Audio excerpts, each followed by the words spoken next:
Queria convidar você a abrir a sua Bíblia comigo. Na carta, em uma das cartas que o apóstolo Paulo escreveu, e essa especificamente ele escreveu para a igreja dos Colossenses.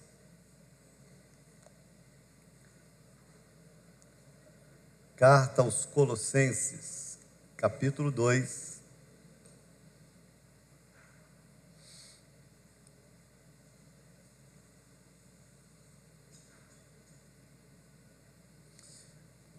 Há um tempo atrás eu reclamei que a televisão não estava funcionando, né? Aí eu estava sem relógio. Aí colocaram a televisão e colocaram um relógio bonito aqui embaixo. Se eu pregar por esse relógio aqui, eu tenho pelo menos umas 5 horas para falar, que está dando 3h30. Estou bem, vou olhar só para ele. Se eu passar da hora, se eu olhar para aquele lá, eu olho para esse aqui. Aquele está na hora certa, aqui deu ruim. Eu não tinha nenhum, agora tem 2. Mas quem tem 2 tem um, né? Porque um está funcionando, o outro não. Mas qualquer coisa eu olho para o Jean. Quando o Jean dormir ali, eu paro. Colossenses capítulo 2. Eu vou ler do versículo 13 ao versículo 16, 15. Até o versículo 15. Colossenses capítulo 2, do versículo 13 ao 15. Diz assim: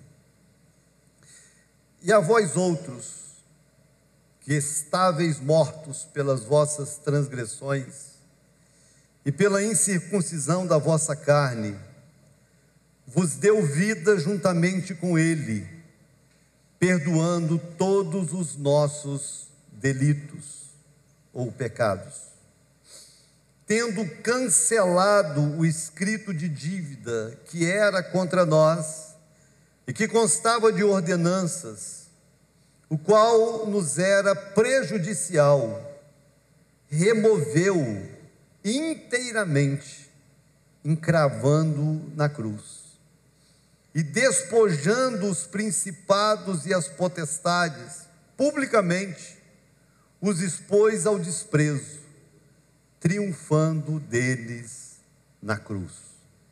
Até aí. Eu vou orar, depois eu vou te explicar esse texto. Eu queria que você ficasse bem antenado. Eu sei que tem uma turminha que às vezes senta mais atrás, que gosta de ficar conversando, mas eu vou pedir que você não faça isso hoje, por favor. E vou pedir que você, adulto, se alguém conversar perto de você, se for um adolescente, para baixo, que você se sinta à vontade de chamar a atenção. E se ele não gostar, você pode acenar da onde você estiver e fazer assim, ó. Aí eu chamo a atenção daqui. Não tem problema. Tá bom? Mas não converse. Certo? Presta atenção. Geralmente, aqueles que conversam são os que mais precisam ouvir. E às vezes o que é pior, quem mais precisa ouvir está do lado dele e não consegue ouvir porque ele conversa. Então, para você não perder e não atrapalhar quem precisa, não converse, tá bom? Pai, eu quero te agradecer mais uma vez o privilégio de estar na tua casa, e nesse momento que eu sei que é único para nós. Depois de uma semana de correria, nós já entramos numa outra semana, e já com a expectativa que também será uma semana de muitos afazeres e de muita correria. E esse momento, ele é único para nós, porque nós paramos para te ouvir. Porque nós cremos que através da tua palavra o Senhor fala com a gente. O Senhor nos responde, o Senhor nos dirige, o Senhor nos exorta, o Senhor nos consola, o Senhor nos alimenta, o Senhor nos dá as respostas que nós precisamos para a vida. Por isso, nessa hora, nós não queremos que nada nos distraia e roube de nós o que o Senhor tem para nos falar. Então abrimos o nosso coração e simplesmente te pedimos, fala conosco, ministra-nos ao coração. Eu te peço isso, em nome de Jesus. Quantos podem dizer amém? Amém. Muito bem, queridos, Jesus, ele não só pelo fato de ser Deus, Filho de Deus, Jesus como ser humano, ele foi uma pessoa extraordinária, como ser humano. Jesus, ele tinha a capacidade de agir e de responder no nível de equilíbrio emocional, que é algo assim estudado hoje pelos psiquiatras e psicólogos, algo sobrenatural. No seu momento de maior dor, de maior sofrimento, que foi na cruz. Na cruz ele conseguiu expressar palavras únicas, que só um ser totalmente curado de alma, sem nenhum tipo de mágoa, sem nenhum tipo de ressentimento, seria capaz de pronunciar.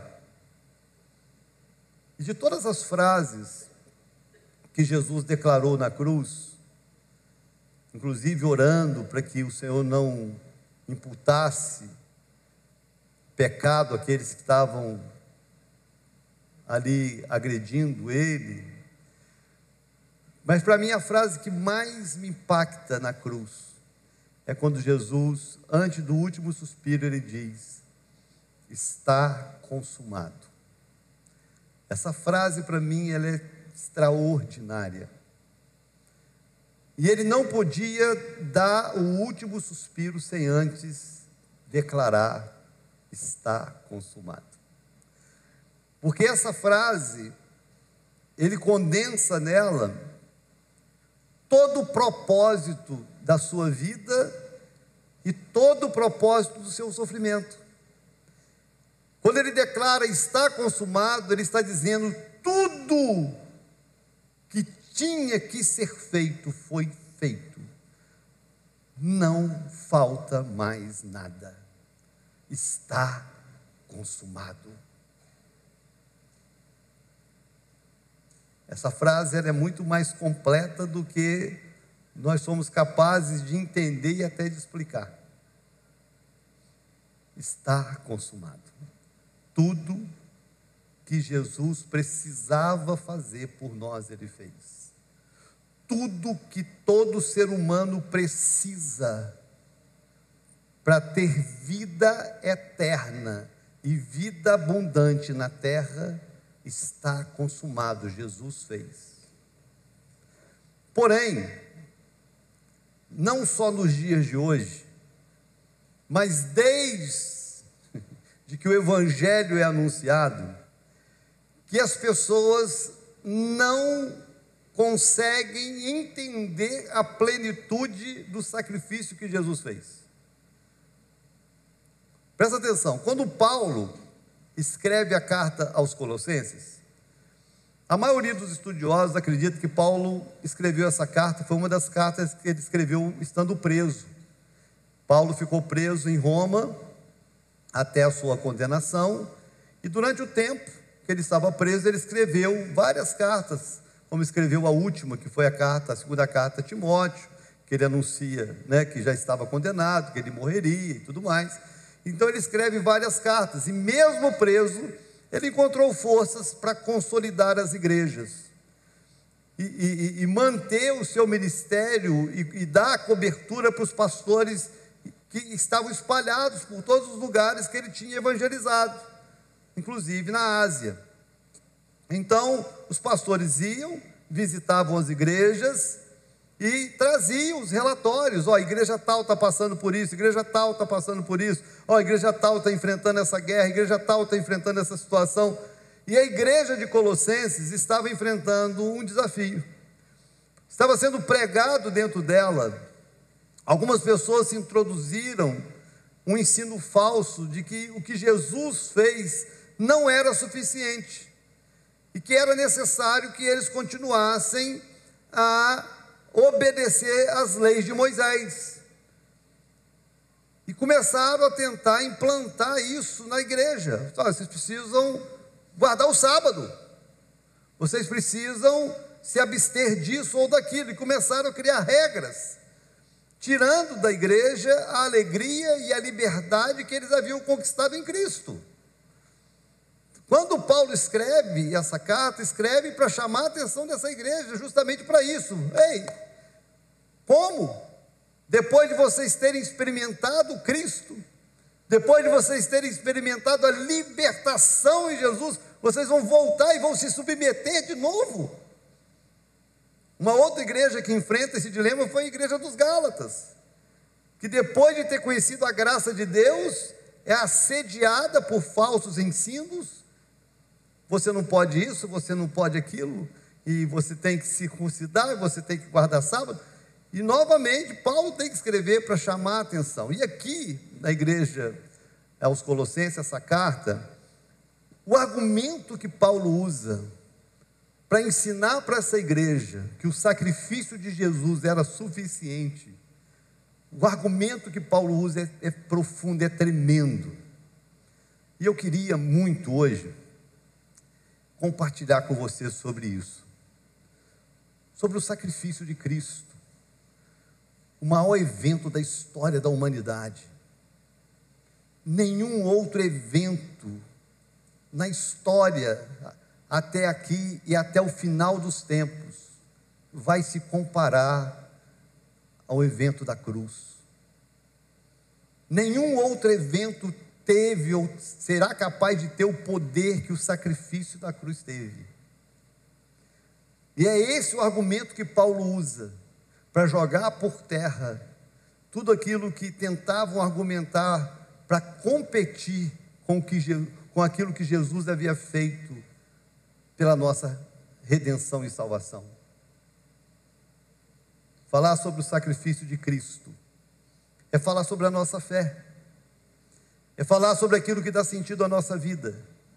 Falar sobre o sacrifício de Cristo é falar sobre o assunto que nos traz aqui. Nós estamos aqui por causa do sacrifício de Cristo. Nós cremos numa eternidade por causa do sacrifício de Cristo. Nós cremos no Deus que enviou Jesus para pagar por nós o preço que nós não podíamos pagar. E Ele então usa o sacrifício para argumentar contra essas heresias, contra esses argumentos contrários à fé cristã. Se você está comigo, preste atenção, porque o sacrifício de Cristo ele fala para nós. E Paulo apresenta aqui nesse texto o que esse sacrifício fala. Se você está comigo, preste atenção. Primeira coisa que o sacrifício da cruz fala, o sacrifício da cruz fala da vida. O texto diz, aí no verso 13, e a vós outros que estáveis mortos pelas vossas transgressões e pela incircuncisão da vossa carne, vos deu vida. É o primeiro assunto da cruz, gente, é a vida. Jesus morre para nos dar vida. Não existe vida fora de Jesus. Se eu não entender isso, eu vou simplesmente vegetar pelo planeta, sem dar sentido à minha existência. Quando Jesus assume em algumas palavras dele, de uma maneira assim, muito exclusivista, o papel dele, é para mostrar que não existia qualquer tipo de alternativa fora dele. Então Jesus ele não fala assim, olha, eu sou uma porta, porque é isso que a religião diz. Toda religião é boa, todo caminho leva a Deus. Jesus vem e joga isso por terra e fala, não, eu sou a porta, não existe outra. Todo caminho leva a Deus. Jesus chega e fala, não, eu sou o caminho, eu não sou um caminho, eu sou o caminho. Quando se trata da vida, da mesma forma. Jesus não está dizendo assim, eu sou uma alternativa para vocês terem vida. Não, ele diz, eu sou a vida. Fora de Jesus, a vida não é vida. E é na cruz que ele vai consolidar isso. É na cruz que ele está dizendo aqui, e vós que estáveis mortos. Na cruz ele nos deu vida. É olhando para a cruz, é crendo no sacrifício que Jesus fez por nós. é que eu vou alcançar a verdadeira vida. Como diz lá no Evangelho de João, no capítulo 10, no versículo 10, que o ladrão veio senão para roubar, matar e destruir. Mas Jesus disse: mas eu vim para que tenham vida e a tenham com abundância. Fora de Jesus, a vida não tem sentido. Fora de Jesus, a vida não tem propósito.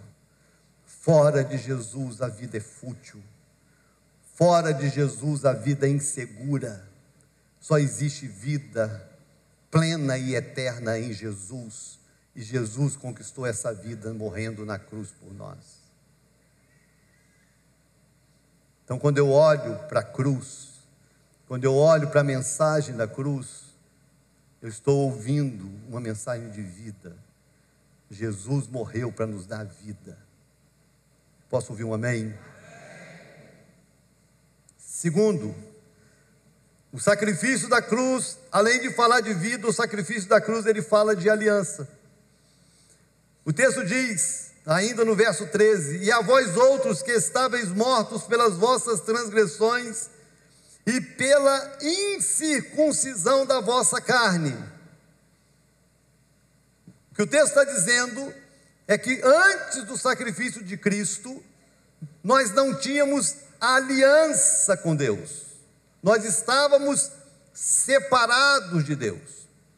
A Bíblia, gente, ela é um livro de aliança. O Deus da Bíblia é um Deus de aliança. E Deus sempre se moveu na direção do homem para fazer aliança com o homem, desde sempre. Quando Adão peca, o que Deus faz? Deus vai lá, sacrifica um animal e veste Adão e Eva com a veste do animal. Porque quando eles pecaram, eles ficaram envergonhados de estar diante de Deus, porque a aliança foi quebrada.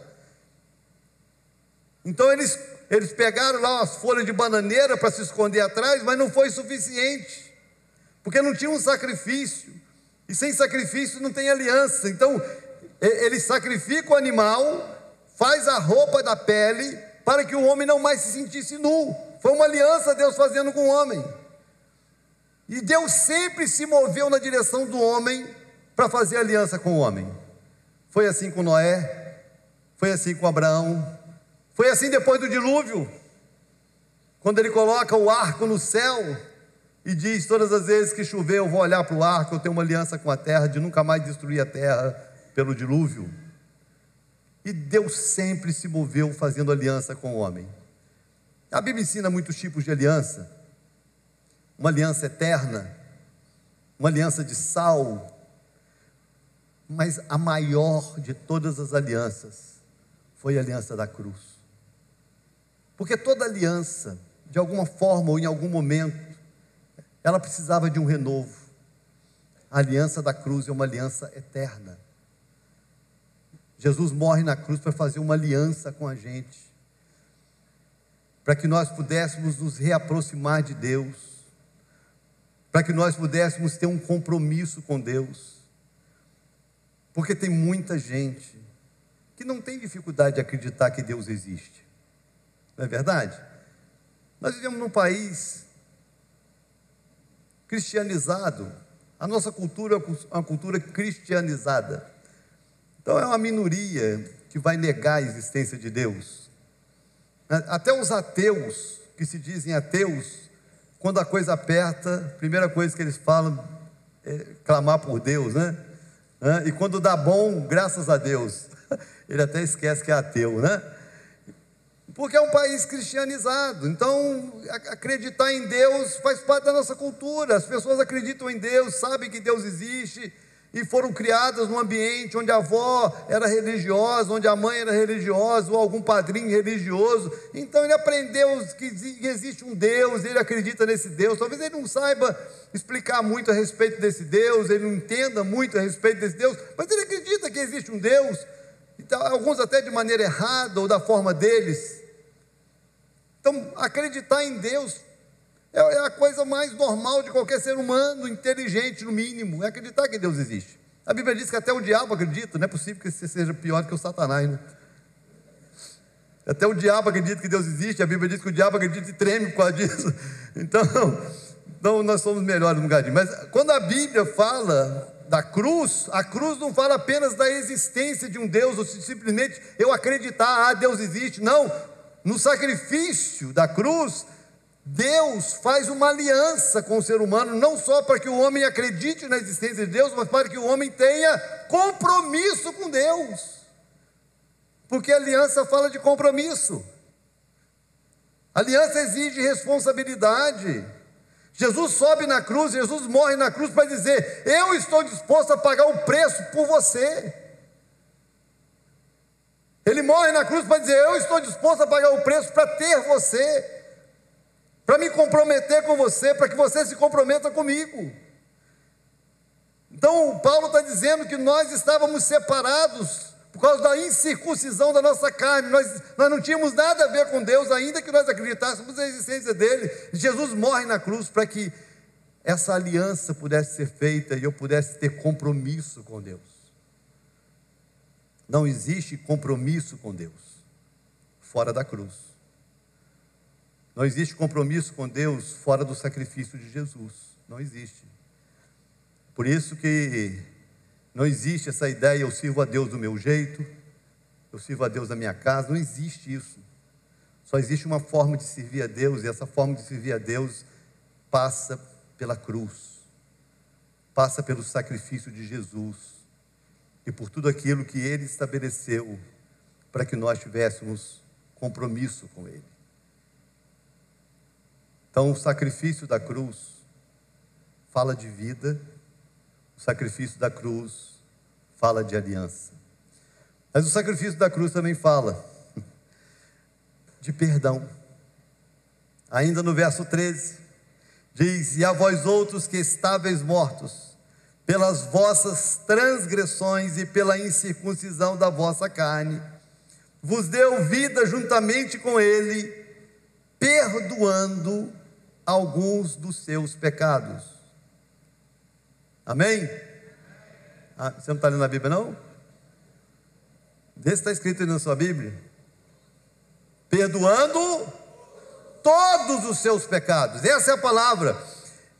Nos deu vida juntamente com Ele, perdoando todos os nossos delitos e pecados. E é muito interessante o texto, irmãos, porque a primeira parte do versículo, Paulo está falando para eles: vós outros que estáveis mortos, vossas transgressões, vossa carne. Mas quando fala do perdão, ele se inclui, perdoando todos os nossos pecados, mostrando que não existe ninguém na face da terra, ainda que ele fosse o apóstolo Paulo, não existe ninguém na face da terra que não precise de perdão.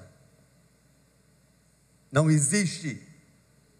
A palavra de Deus diz em Romanos 3:23 que todos pecaram e foram destituídos da glória de Deus.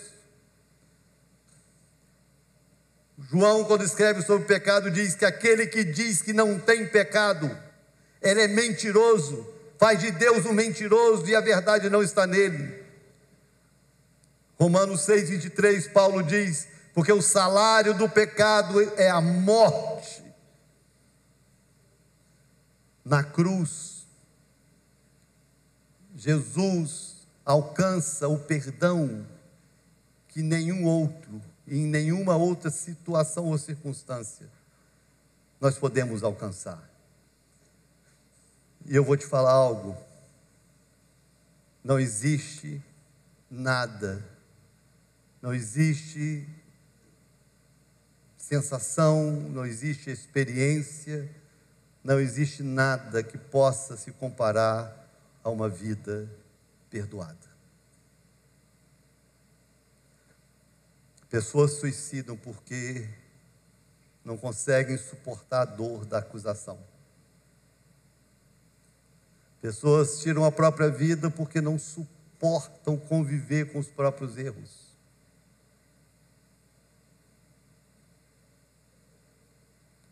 Parece que é algo longe da gente, mas todos os dias tem pessoas preciosas tirando a própria vida porque não conseguem suportar o peso da falta de perdão, Se você for resumir a dor de uma pessoa que chega a esse ponto, você vai ver que ela não conseguiu encontrar o alívio que só o perdão pode dar. Pessoas às vezes perdem noites de sono, porque a mente não para. Muitas vezes acusada de atitudes, de práticas, que sabe que não agradou a Deus.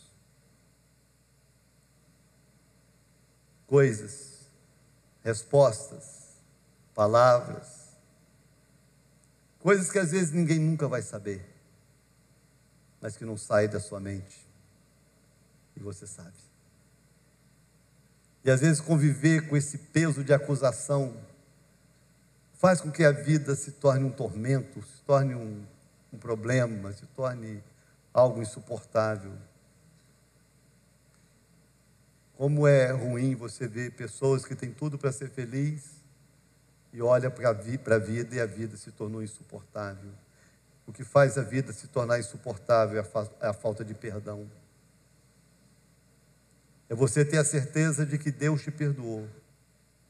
Você ser capaz de crer nisso e de você se perdoar. Porque se Deus me perdoou, quem sou eu para não me perdoar? E esse perdão a gente só encontra na cruz. Quando Jesus derrama o sangue dele na cruz, derrama para o perdão de todos os nossos pecados. Irmãos, essa expressão aqui é fantástica. Fantástica. Porque Ele não deixa fora nada. Não existe limites para um coração arrependido. Não existe limites para alguém que olha para a cruz e decide crer na cruz. Não importa o quão fundo tenha sido o poço, a cruz ainda é comprida o suficiente para nos tirar desse fundo. O sacrifício da cruz fala de perdão. A resposta que toda alma precisa: ser perdoada. Ter a paz que só o perdão dá. Ter a alegria e o consolo que só um perdoado tem. O sacrifício da cruz fala de vida, de aliança, fala de perdão, mas o sacrifício da cruz também fala de reconciliação. Olha o que diz o verso 14. Tendo cancelado o escrito de dívida que era contra nós e que constava de ordenança qual nos era prejudicial, removeu inteiramente, encravando na cruz. O que Jesus fez? Havia um escrito de dívida. O que é um escrito de dívida? Uma nota promissória. Uma nota promissória impagável. Às vezes eu fico imaginando, porque é muito comum, né, quando nasce uma criança, às vezes, aquela coisa, né, criança é coisa linda, é um negócio, às vezes até um joelhinho feio para desgraçar, mas é lindo, né? Pelo menos o avô acha lindo, a avó acha lindo, pelo menos a mãe acha, alguém acha. Mas é criança, a gente acha lindo porque é criança, né? É criança, é lindo. E aí criança, aí vem, parece um anjinho. Parece um anjinho. Ninguém ensina para um anjinho. Mas quando chegar na escola vai morder um amigo, vai tomar o pirulito do outro, vai puxar o cabelo. Então a verdade é que não nasce anjinho, irmãos. Nasce pecadorzinho. Já nasce pecadorzinho. Ninguém ensina uma criança a puxar cabelo, ninguém ensina uma criança a morder o outro, ninguém ensina a criança a pegar a bala do amiguinho, ninguém ensina, ele já nasce pecador, já nasce fazendo coisa ruim. Desde cedo, desde sempre. Ou só eu que fui chamado na escola por causa disso? Eu era sempre chamado na escola, por esse aqui não. Esse aqui era mais esperto, ele fazia as cagadas dele, desculpa o termo, irmão. Mas ele era muito esperto, ele escondia, cara, ninguém descobria as M que fazia. Já o mais velho, todo dia eu estava na escola por causa do pastor Daniel Rafael. Hoje é pastor, aquela coisa linda que vocês veem aqui na frente, pregando, né? Que não me deu um trabalho doido. Todo dia aquele menino arrumava um problema. E o que é pior, né? É o filho do pastor. É o filho do apóstolo da CMA. Sangue de Jesus. Era assim. Já tem um, tá vendo? Ó, é assim. Ninguém ensinou a chorar na hora do culto. Não precisa ensinar. Vai chorar na hora do culto. Por que não chora outra hora? Voltando. Nós nascemos. E eu fico imaginando que quando a gente nasce, então, como pecadores que nascemos, nós nascemos com uma nota promissória. E nessa nota promissória só tem um 1. Você já tem uma dívida porque você já nasceu, então está lá 1. Mordeu o amiguinho, põe um 0. Puxou o cabelo do outro 0. Pegou o pirulito do outro 0. Vai crescendo, as artes vão aumentando, né? Vão piorando. Eu tinha um amigo que ele era muito maldoso. Na época a gente só usava caneta Bic, né? E às vezes um amigo ficava todo feliz porque tinha comprado uma caneta Bic nova. Aí o que esse amigo meu fazia? Era meu amigo, né? Ele pegava a caneta e colocava debaixo do pé da cadeira do dono da caneta. Aí quando o dono da caneta sentava na cadeira, fazia assim, freque. Mas ele não podia brigar com ninguém, porque quem sentou na cadeira foi ele, a caneta era dele. Vai brigar com quem? Você que sentou, por que você sentou? E ele quebrava a caneta do amigo. Cada vez que ele quebrava a caneta do amigo era um 0. Eu tinha um outro amigo, que na época a gente usava compasso. Você lembra do compasso? E a caneta Bic tinha um buraquinho para respirar. Esse amigo ia lá, pegava o compasso e furava ali a carga e pegava a caneta do amigo e colocava dentro do caderno do amigo. Aquilo desmanchava e quando o amigo abriu o caderno, estava uma borra azul só, outro 0. Aí você imagina que esse camarada está com 14, 15, 16 anos, a quantidade de 0 que ele não colocou nessa nota promissória. Impagável, amigo. Tem como pagar. Vai chegando em outras fases da vida, que ao invés de colocar um 0, coloca 10 de vez. Torce para o Flamengo, aí não tem nem mais perdão. Ajuda do meu... Aí o camarada resolve, está sozinho em casa, pegar o celular e olhar o que não deve. E toma 0 atrás do 1, né? E assim vai. Deus olhou para a nota promissória e falou, impagável. E essa nota promissória nos afasta, porque não tem como você ter comunhão com quem você deve sem pagar. Não tem como. O que Paulo está dizendo é que Jesus pegou essa nota promissória, impagável porque os nossos pecados não têm limites, que Jesus pegou essa nota promissória e rasgou. Ele rasgou a nota promissória para dizer para você assim, independente do que você foi, independente do que você fez, independente dos erros que você cometeu, independente das quedas que você sofreu a sua vida inteira, eu quero me relacionar com você, eu quero a sua amizade, eu quero que você se reconcilie comigo. Na cruz, Jesus, ele paga um preço para que a humanidade pudesse se reconciliar com Deus, porque os nossos pecados fez com que nós nos tornássemos inimigos de Deus. Uma pessoa não arrependida, ela é inimiga de Deus, ela está afastada de Deus. Ela pode dizer que Deus existe, ela pode dizer que Deus abençoa a vida dela, e eu sei que Deus abençoa mesmo. A palavra de Deus diz que o sol nasce sobre justos e injustos, a chuva cai sobre a terra de todos. A graça de Deus é capaz de Deus abençoar e prosperar qualquer injusto, infiel, adúltero e prostituto. Mas o fato de Deus te abençoar não significa que você anda com Ele, que você tem relacionamento com Ele. Na cruz, Deus promove a reconciliação. A palavra de Deus diz que Deus estava em Cristo reconciliando consigo mesmo o mundo. Só a cruz é capaz de nos reconciliar com Deus. Só a cruz é capaz de restaurar o nosso relacionamento com Deus. Então a cruz fala de reconciliação, de uma dívida paga, de uma oportunidade de reaproximação do Criador. Só na cruz.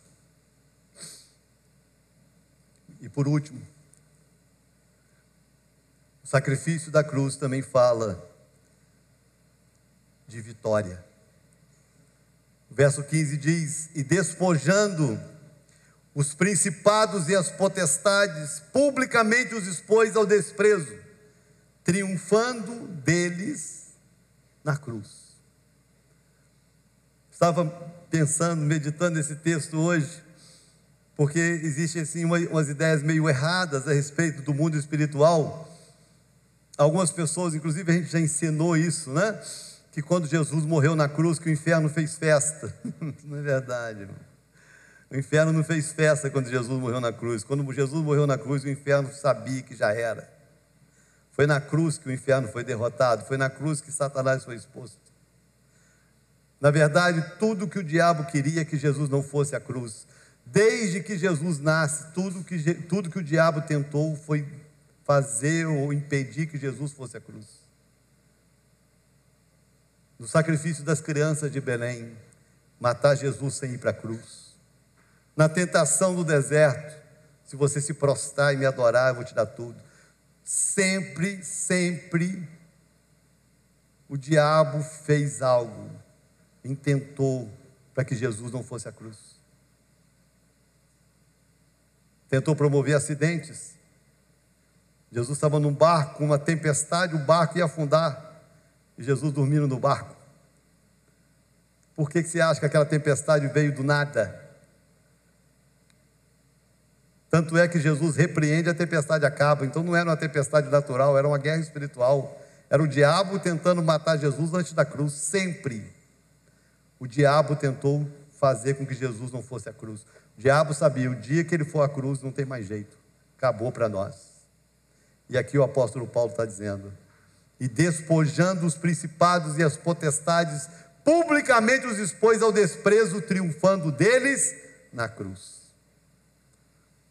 Algumas pessoas acham que Deus está brigando com o diabo, numa guerra muito igual, né? A ideia que eu acho que algumas pessoas têm é Jesus com a espada na mão, o Satanás com a espada do outro, e estão lá brigando. Vamos ver quem vence. Essa guerra não existe, irmãos. Essa guerra quem trava somos nós. O Apocalipse diz que com um sopro da sua boca ele destruiu a Satanás. Um sopro. Ele não vai perder tempo nem de levantar a espada. Ele não vai perder tempo nem de abrir a boca para pronunciar algo para o diabo. Ele só vai fazer assim, ó. Acabou. Porque na cruz a vitória foi concretizada. Agora, e é tão interessante, isso aqui para a gente entender como igreja, quem somos nós, é que esse texto, ele é até meio cômico, esse texto. Esse texto é meio cômico. Porque o que está dizendo aqui, ó, e despojando os principados e as potestades, publicamente os expôs ao desprezo. Você sabe qual a ideia do texto? Sabe qual a ideia? Que Jesus baixou a calça do diabo publicamente para que todos no mundo espiritual pudessem ver as nádegas dele. É mais ou menos essa ideia, expôs publicamente. Essa é a ideia. Por que isso é importante para nós? Por que isso aqui é necessário para a igreja saber? Porque ainda nós temos muitos cristãos que têm medo do diabo, têm medo de luta, têm medo de guerra, têm medo de coisas e pessoas. A palavra de Deus nos ensina que nós não devemos temer a ninguém a não ser a Deus. O diabo não pode tocar em você. A palavra de Deus diz que aquele que é nascido de Deus, o diabo não toca. Na cruz, Jesus venceu a Satanás e ponto.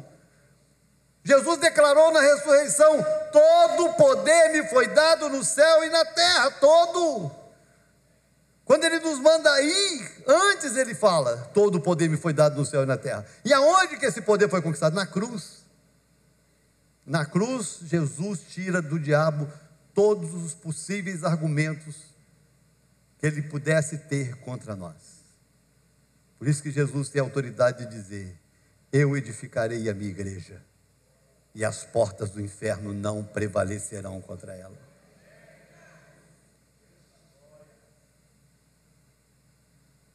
Vitórias reais e eternas só Cristo pode nos dar.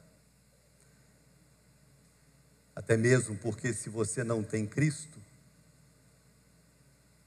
você joga no outro time. Porque não existe neutralidade no mundo espiritual. É importante a gente saber. Porque tem pessoas que não, fulano é gente boa. Que bom que é gente boa. Mas só existem dois tipos de pessoas que povoam a terra: os que têm Cristo e os que não têm Cristo. Só tem dois tipos de pessoas que povoam o planeta: os salvos e os condenados, os perdoados e os não perdoados, os que têm vida eterna e os que não têm vida eterna. E é muito importante eu saber quem eu sou nesse planeta. Muito importante. Que às vezes as pessoas se enganam por trás daquilo que elas têm, por trás daquilo que elas conquistam, porque tem uma faculdade, porque tem um doutorado, porque tem um título, porque tem dinheiro, e achar que isso é suficiente para fazer de você alguém melhor.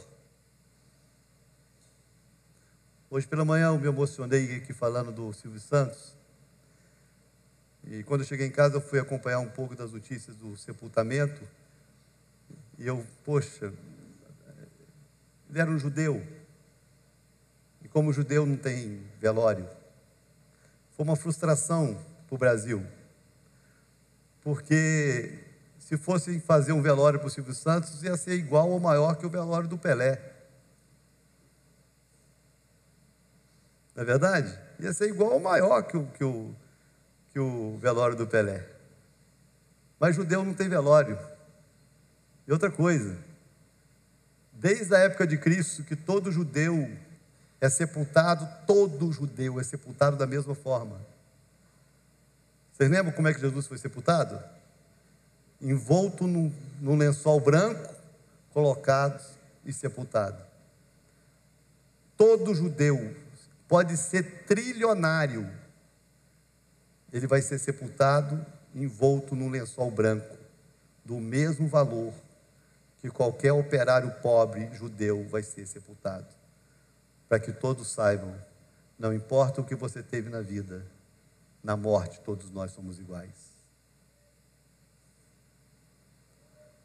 E é importante a gente olhar para esses princípios, porque tem gente que acha que talvez porque você vai deixar dinheiro suficiente para alguém comprar um caixão acolchoado.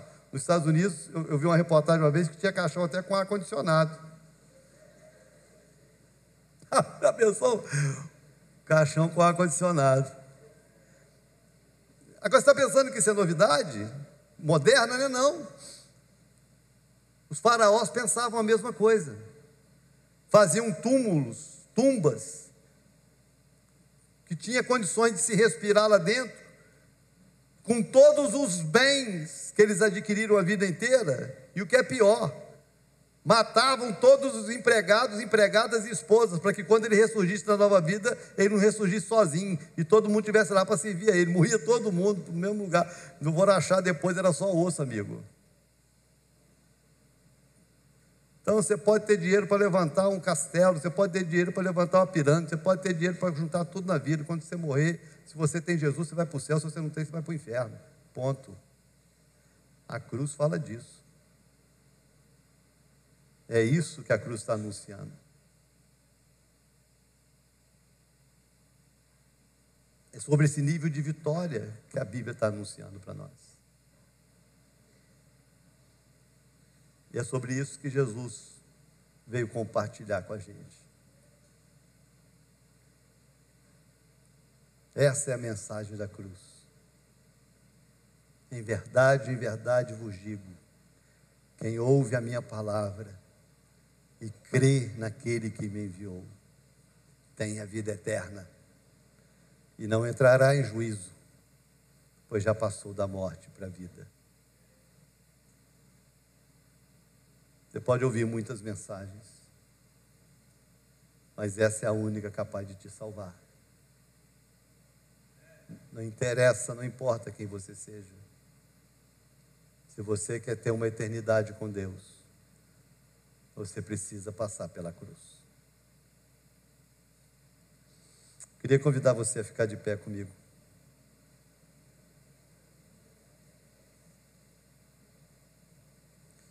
O sacrifício da cruz fala de vida. O sacrifício da cruz fala de aliança. O sacrifício da cruz fala de perdão. O sacrifício da cruz fala de reconciliação. O sacrifício da cruz fala de vitória no mundo espiritual e contra o reino das trevas. Toda resposta que nós precisamos para a vida, a cruz responde. Feche os seus olhos, nós vamos orar.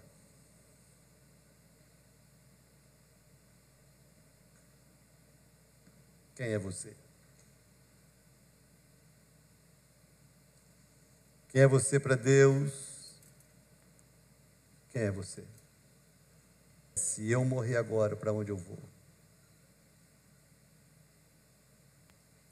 Nem todos terão a oportunidade de morrer aos 93. Todos os dias morrem crianças, morrem jovens e adolescentes. A questão não é morrer, é para onde eu vou. E você precisa ter essa resposta, porque Jesus morreu na cruz para te salvar. Coloque a mão no seu coração. Eu queria fazer uma oração. Eu gostaria que você repetisse essa oração. Acima de tudo, você precisa ouvir essa oração.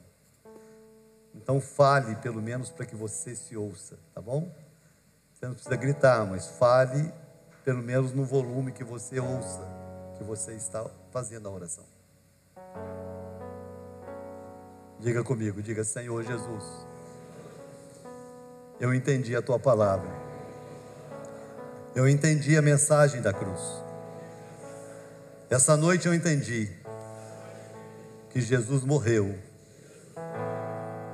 para me dar vida, para me dar perdão, para me dar reconciliação, para me dar vida eterna, para me dar vitória sobre o meu inimigo.